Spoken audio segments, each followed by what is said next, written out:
Yann Chéritel, bonjour. Salut Mathilde. On vient de le voir, là, des jeunes ont décidé de s'installer, de reprendre l'exploitation familiale. Vous, c'est pareil, vous êtes revenus et vous avez décidé de ne pas reprendre de façon traditionnelle en exploitation laitière, mais de faire des yaourts. Et des yaourts présentés allégés, non pas en sucre, mais en empreinte carbone. Est-ce que vous pouvez nous expliquer ? Alors les deux, en sucre aussi.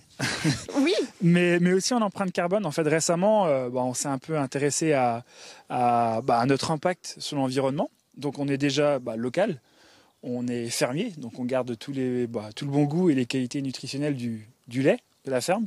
On est bio, donc on n'est pas de pesticides ni d'engrais chimiques, et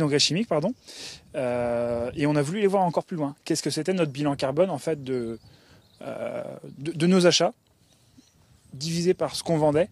Et la bonne surprise est sortie, c'est que on était bien moins émetteur de CO2 qu'un yaourt conventionnel. Les quelques objections qu'on entend, même si on a surtout des encouragements, c'est qu'on est un peu des marginaux, on fait des petites productions. J'entends même parfois certains qui considèrent qu'on est des niches. Peut-être, mais on est, je pense, une bonne solution pour un développement durable, que ce soit déjà nous, sur nos fermes, de vivre de notre métier, mais aussi l'empreinte qu'on a sur notre environnement et l'économique, que tout se passe bien, qu'on puisse créer de l'emploi et aussi nous rémunérer. Et en bout de chaîne, vous avez trouvé une solution aussi pour vendre vos yaourts. Vous avez créé avec d'autres producteurs une plateforme baptisée T-Local. Est-ce que vous pouvez nous expliquer un peu comment elle fonctionne ? Alors T-Local, c'est une association de producteurs. Donc ça nous appartient tous un petit peu. L'idée, c'était de faire mixer deux créneaux qui sont en forte progression.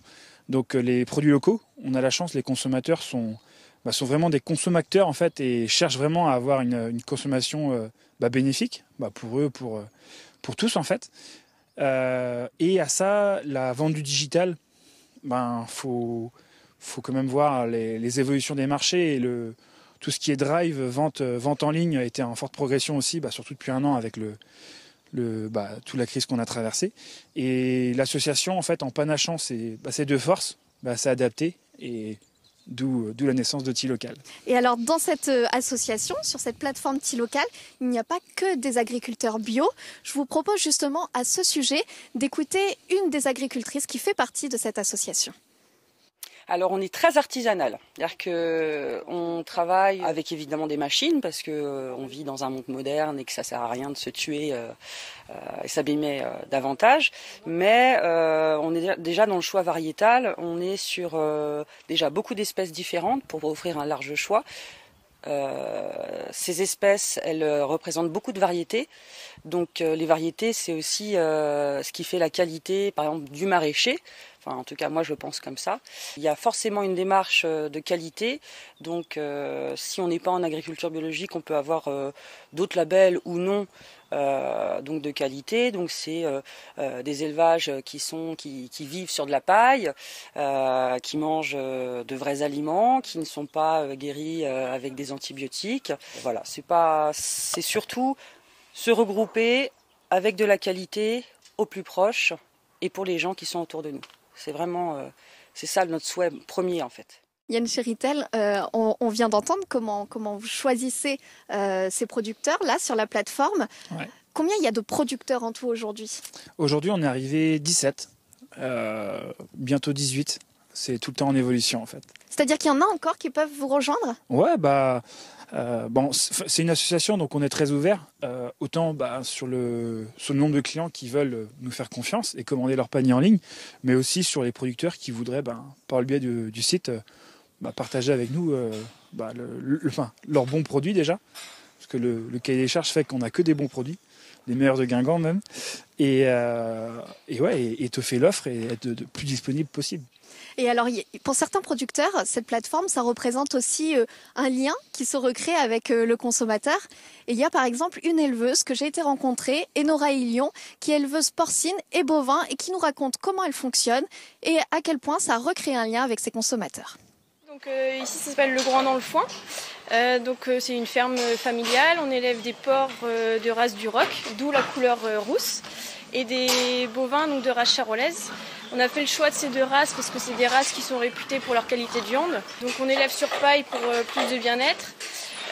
Nos cochons ont également accès à des parcours extérieurs quand la saison le permet. L'élevage est certifié sans OGM, sans antibiotiques. Et si local, ça redonne du sens à notre métier puisque ça permet d'avoir une rencontre avec les consommateurs.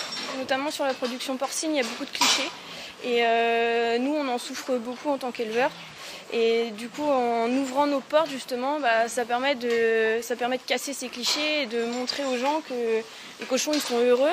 Puis les fermes, avant, c'était des lieux de rencontre, en fait, et ça s'est perdu. Et là, ça permet de ramener les gens, en fait, vraiment sur les exploitations. Et nous, on se rend compte que les enfants, ils adorent venir voir les cochons le mercredi. Ils adorent, ils les caressent. Puis c'est des choses qu'ils ne voient pas au quotidien, en fait. Donc voilà, c'est vraiment génial. Yann Chéritel, est-ce qu'on peut dire, alors la plateforme vient de commencer depuis quelques semaines, C'est ça. mais est-ce qu'on peut dire déjà que c'est un succès? Ça marche bien. Lancer une association comme ça, c'est beaucoup d'organisation. Il y a des contraintes logistiques, respecter la fraîcheur des produits, s'adapter à des créneaux de vente porteurs et adaptés aux clients. Le plus dur, c'est le lancement. Maintenant que c'est lancé, c'est assez facile. Tout est bien calé, la logistique, les clients sont super contents. C'est l'essentiel. Et maintenant, il n'y a plus qu'à continuer à développer, quoi. Yann Chéritel, merci. C'est moi. Quant à nous, on se retrouve la semaine prochaine pour d'autres informations en Côte d'Armor.